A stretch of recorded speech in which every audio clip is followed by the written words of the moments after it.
Hello, everyone. Welcome back to the podcast. One thing I wanted to say before I begin is I wanted to give my thoughts and my prayers out to the Madoff family. For those who don't know and those who follow MMA, you'll know that Khabib Nurmagomedov's dad, Khabib, is the lightweight champion of the UFC, and his father passed away the other day. So I want to give my thoughts and my prayers to the Nurmagomedov family, Khabib, and the rest there.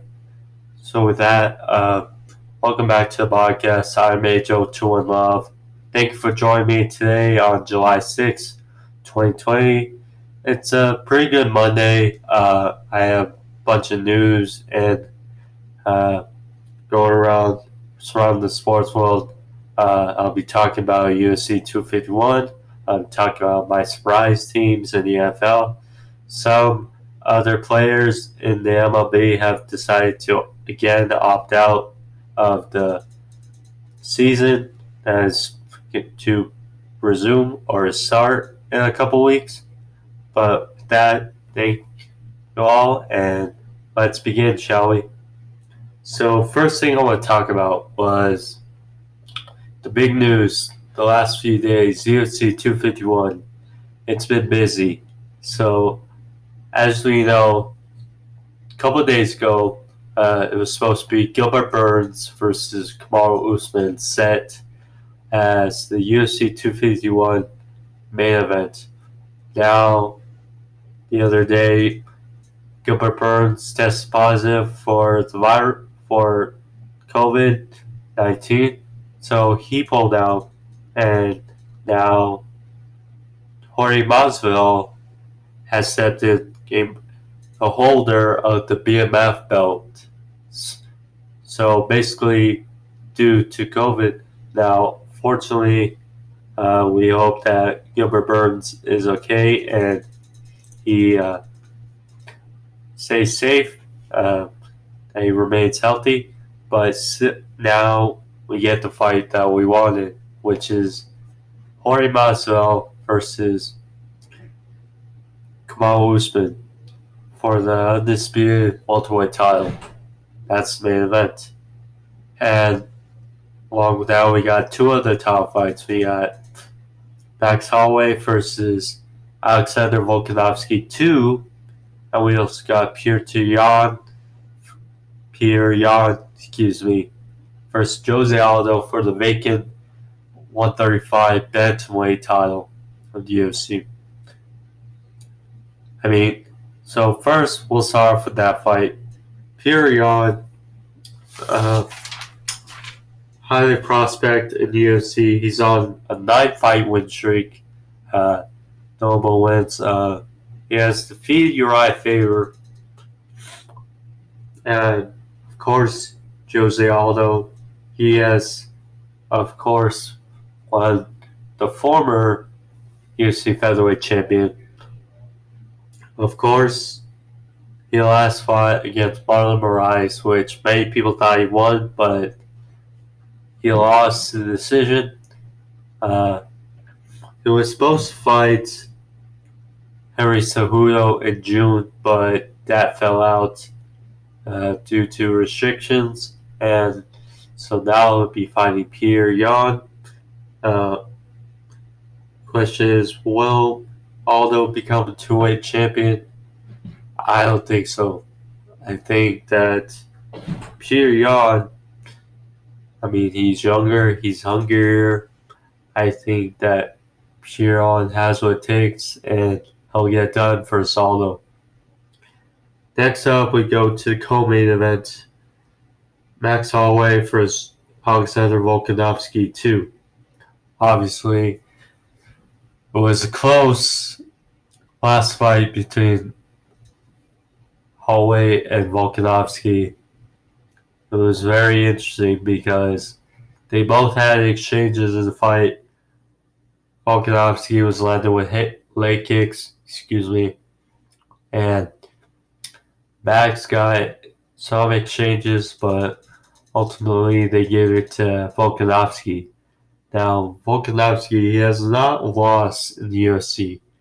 He's actually on an 18-fight win streak. 18 fights. And of course, Max, he's 14-2 in his last 16 fights. Of course, he lost to Volkanovski in their last fight, and he lost to Poirier in a very good fight at 155. Now, in the rematch, I think Volkanovski he can get it done because Volkanovski, he has power, really. Holloway, he's more of that volume type of guy, I would say. He does the work in bunch of hits. He's so young, but in my opinion, I just think Volkanovski, he can just get it done. I am going to win the first fight, and I think he'll win the rematch. Then the main event, Kamaru Usman versus Jorge Masvidal, game bread. This fight was trying to be made earlier this year, but negotiations fell out. Now, obviously, Burns fell out of the picture. Now comes in Masvidal on less than a week's notice. Excuse me. Now, Usman, obviously, in his last two fights, he dominated Tyron Woodley to win the welterweight title. In the last fight, he won a brutal close fight against Colby Covington to retain in his first defense. Now, his second defense, less than a week's notice against Jorge Masvidal. Can he get it done?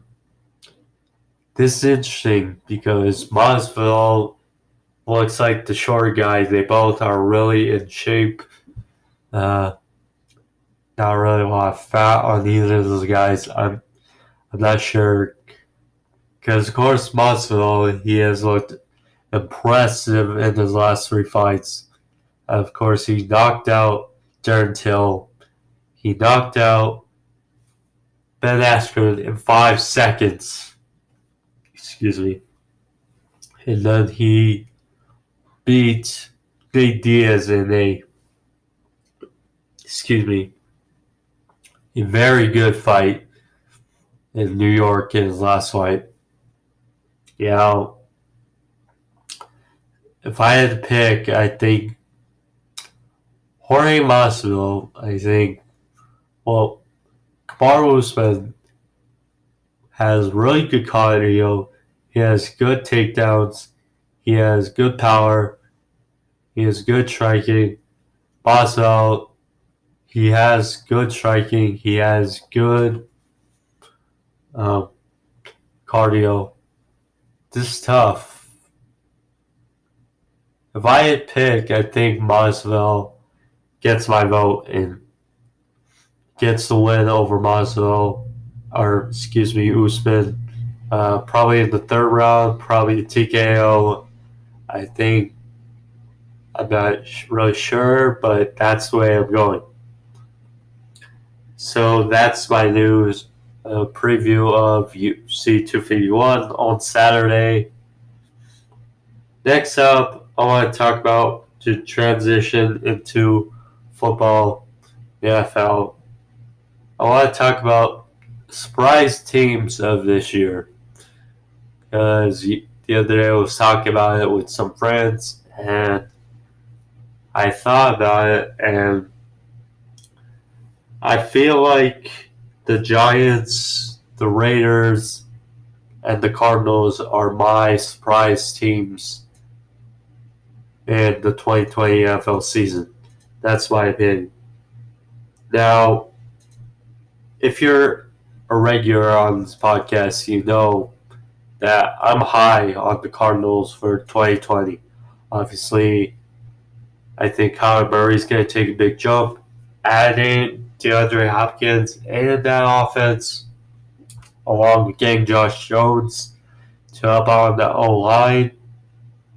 Got Isaiah Simmons pretty much a steal in the top 10. That's and those receivers, I think that it's going to be and Kenyon Drake and Chase Edmonds should be a solid 1-2 punch in the running backs for the Cardinals. And I see them going 10-6 in their division.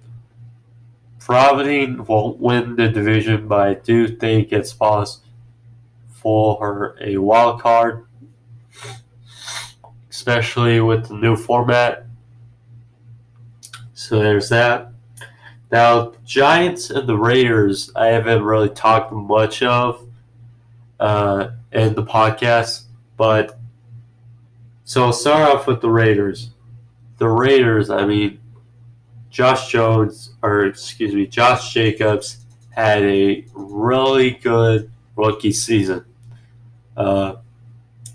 Obviously, people thought he was snubbed for Kyle Murray winning Offensive Rookie of the Year. I don't think so.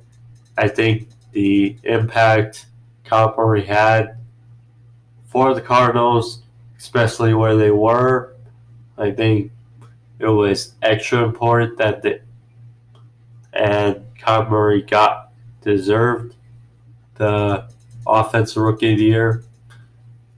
But still, going back to the Raiders, they have had, I think, a really good offseason on defense. They got Demetrius Randall. They got Jeff Heath to help out in the secondary.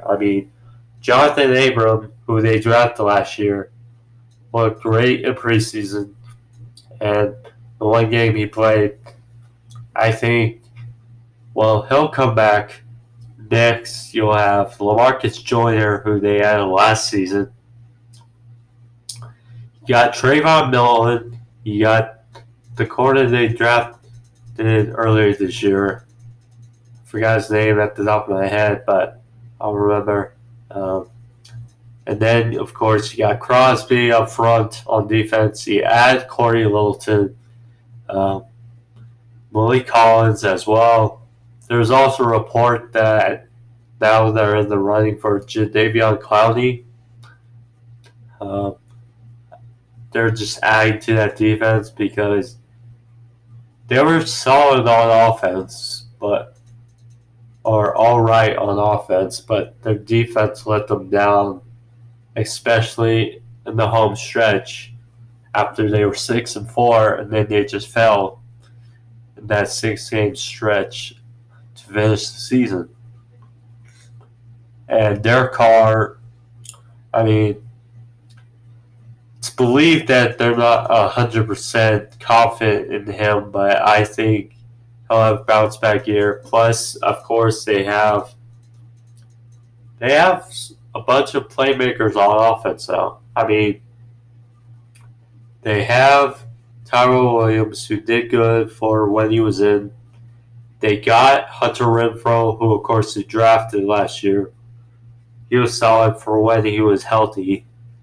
They added Henry Ruggs, the third in the draft, to take the top off the defense. They have Darren Waller, who has emerged as one of the top 3 tight ends, I believe, in the league. They got Foster Moreau, who they also drafted last year. And, of course, they signed Jason Witten in free agency, and don't forget, they have one of the best offensive lines in the league. It's an ugly but ferocious offensive line they have.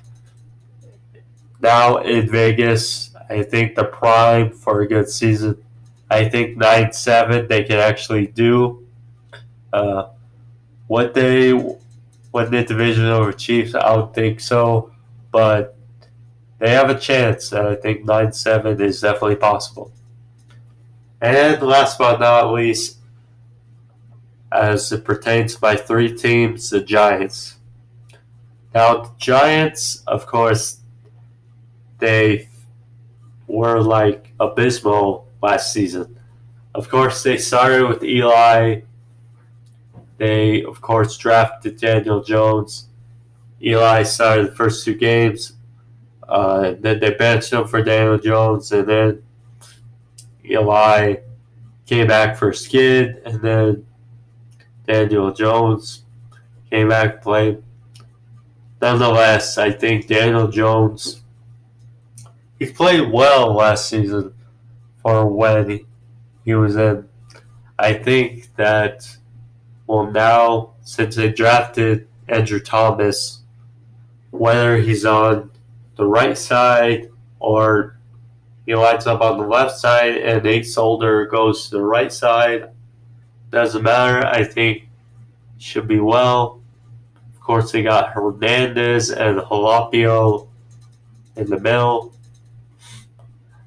And I think if that offensive line can stay steady and protect him and Barkley, they have a real shot.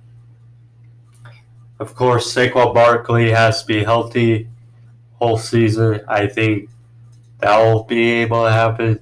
They got some stud receivers now. They got Darius Slayton, who I think should have been the running for Rookie of the Year last year, was pretty much an underrated, unsung hero last year. They, of course, got Golden Tate, who they acquired. They also got, Sterling Shepard as well. So they're also got Evan Ingram in the middle. I mean, you got some pieces for Daniel Jones and the Giants to work with. The question is, will Joe Judge be able to salvage and help them in their first season and his first season as a head coach? That will be the question. I, of course, enjoyed him as a special teams coordinator in New England, but of course, let's see. Sorry for my voice. My nose has been kind of runny, but I'm okay. And of course, the defense for the Giants, they added Blake Martinez. They signed they got Xavier McKinney in the draft to pair with Jabril Peppers in the secondary. DeAndre Baker, I'm not sure what his situation is. Of course, they got Big Kettler Williams up front and Dexter Lawrence. I believe they got pieces to help out that whole team. The question is, of course, coaching and that whole line.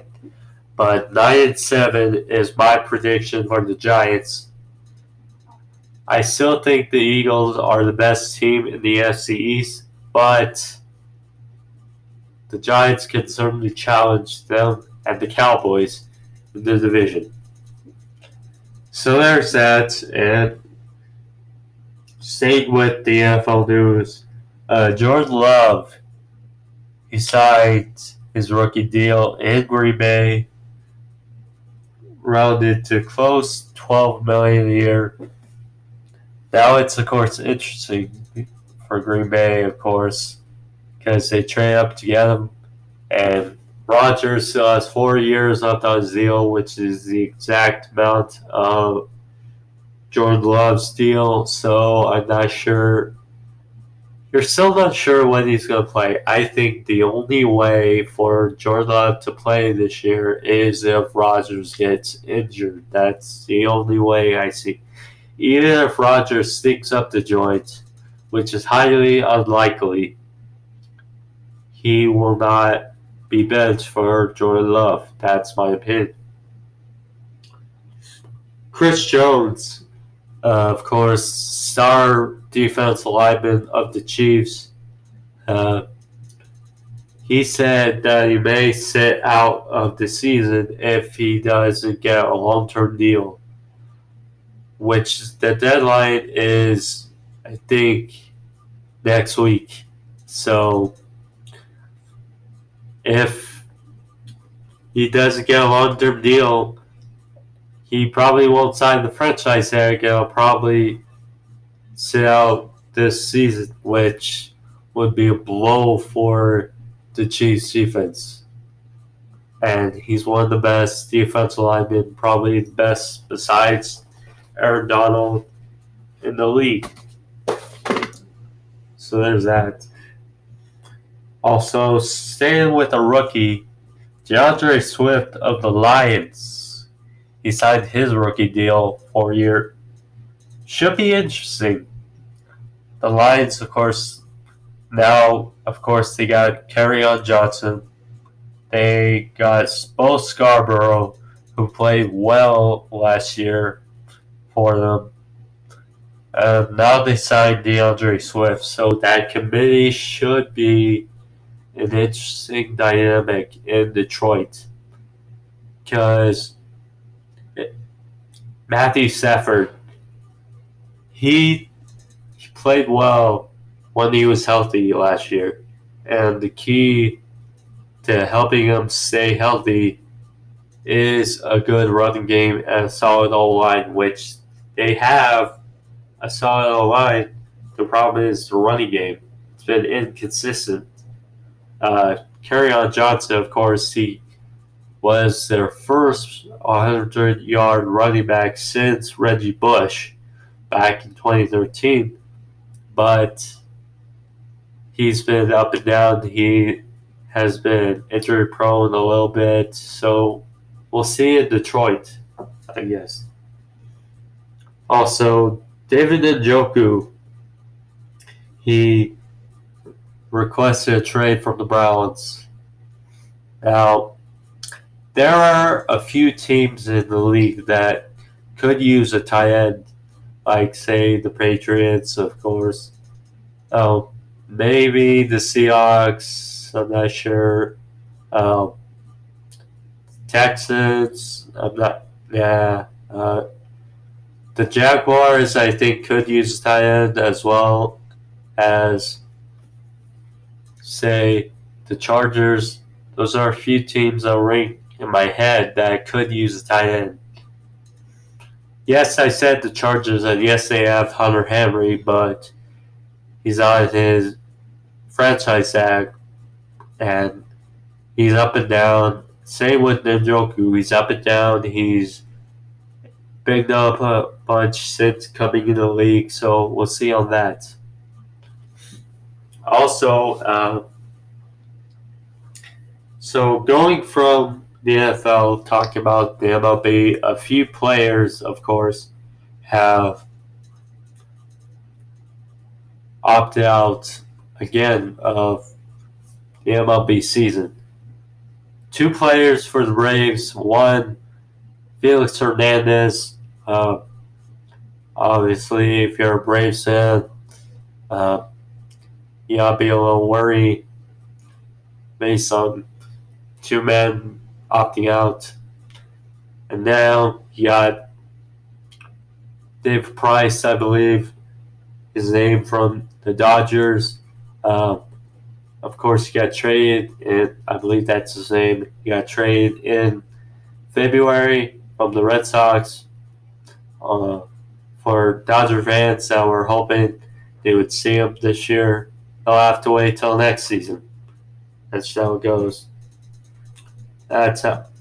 And a little bit of a worry situation if you're a Yankees fan.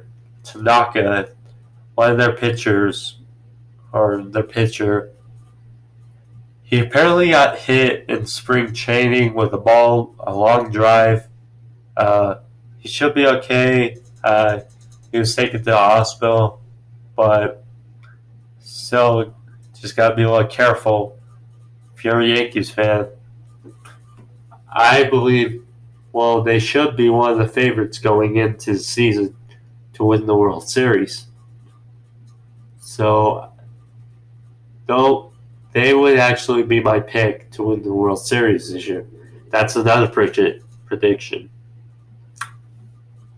So there's that.